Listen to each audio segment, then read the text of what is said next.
Hi there guys, it's Tuesday the 1st of April. This is probably one of the most important places to come to actually. It's Castello de Chaves. It was Templar residence in 1126 and it's probably one of the most profound banking areas for the Templars themselves. Now we know it was built in 78 BC originally. This settlement here was used, which makes the castle, rather the tower, remains an absolute must. Inside there is a small museum on military and then a climb to the top for the amazing view. Well, we're already at the top and we've got the view here, and I'll show you that in a while. Just as we go round.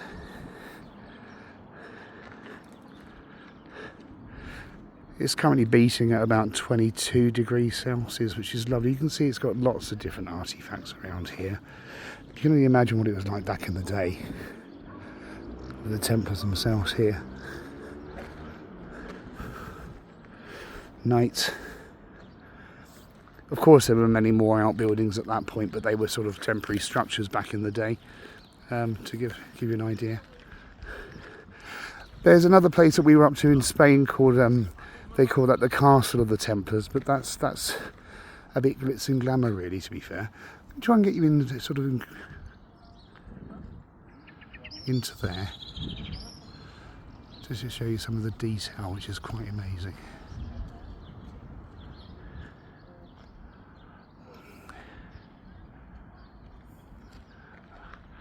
You see they keep the gardens and grounds beautiful really.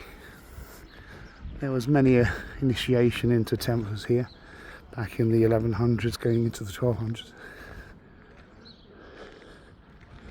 And as you can see, what we say about the amazing views, I'll just show you in a moment when we get over there. But let's just stop here for a second just to show you this section of the castle itself. And the equilateral crosses up there on the original part of the building. Obviously it's had lots of restoration work over the time.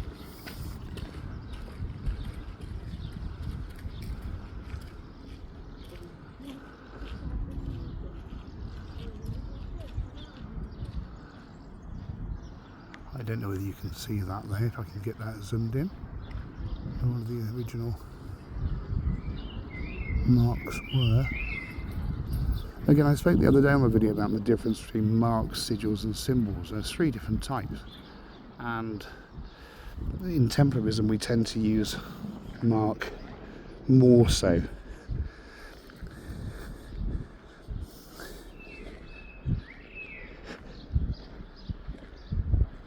It's beautiful grounds. It's nice that they've actually kept it all fairly well kept, as it were.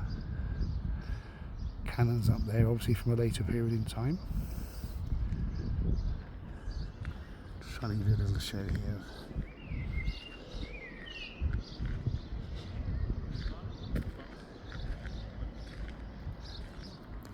Let's give you a little bit of view from over here. With the sun behind us, we might get to see the castle a little bit better in sort of perspective.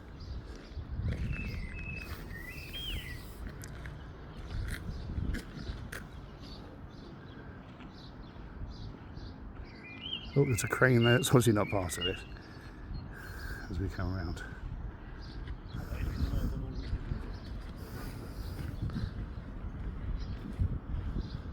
That's what I wanted to show you over here with the sun on, which is quite good.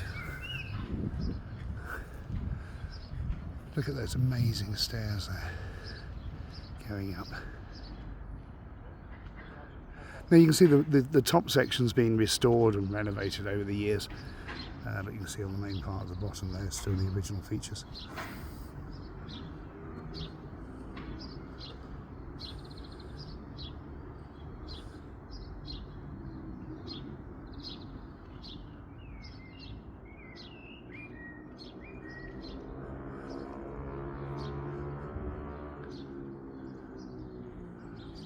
See one of the Portuguese flags up the top there.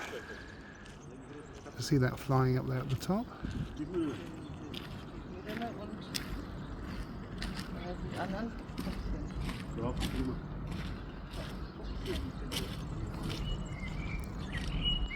I think the Portuguese and the Spanish have always been well known in Templarism, I guess.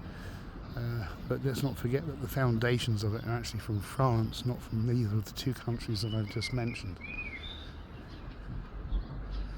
It was only as the word spread across and it had the backing of the the Vatican, which ironically would then get jealous later on in years and have them all murdered.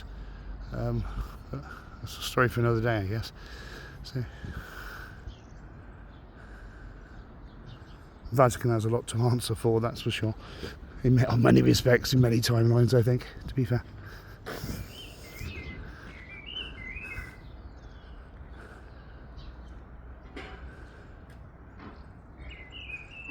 This is what I wanted to show you. It's a fairly old part. You can see the original stonework here.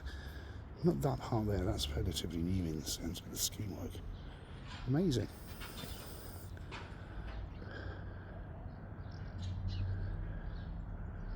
Obviously doing a lot more restoration work. I just love the pillar here. This is absolutely amazing. I don't know how much you can sort of see on there. Most of it is faded away over the dawn of time, I guess. You can see there's an equilateral cross there. I don't even see that. Probably better on the camera there, let's see. Equilateral cross. And most of it's gone. Goes through time, I guess. Time's a funny thing, actually. In my book, I'm currently writing Timeless, about how everything is just in the here and now. There's not really a past or a future, really, because the past is gone and the future becomes the here and now. So it's time's just a measurement, isn't it? That's what we often think of, I guess, when we think of these things. So let me just give you a little view from here down to the roadside. I say it's an amazing view. You really wouldn't know. You can see they don't have the safety aspects that you do in England, that's for sure. It's just a sheer drop there, look. I've only got a tiny little wall there. No rails, no nothing, so hold on to your children dearly if you came up here. But look at the amazing view there, isn't that just amazing? So, Chaves in Portugal, our first stop. And what a stop. I hope they restore this building here. It's a shame that it's a bit of rack and ruin. Obviously the heat does that, but if I just take you over there, you can see across there the vast distance, how big this actual place is. It's amazing.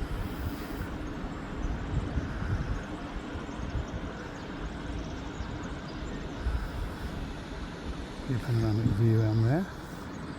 Some of the modern day flats that people are living in, or apartments. I suppose, like I always say, when does a flat become an apartment? When it becomes very expensive, I guess. So that's the thing.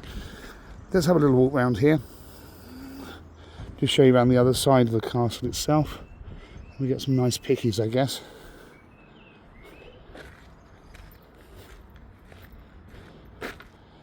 So as I say, we have one more last look at this.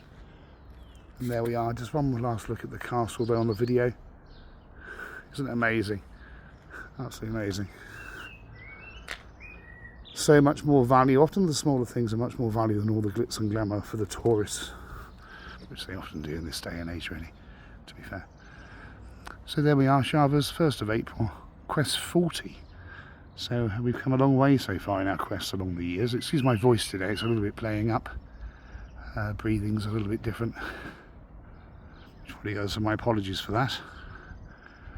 But I'm glad I was able to show you the castle here and the history of the Templars.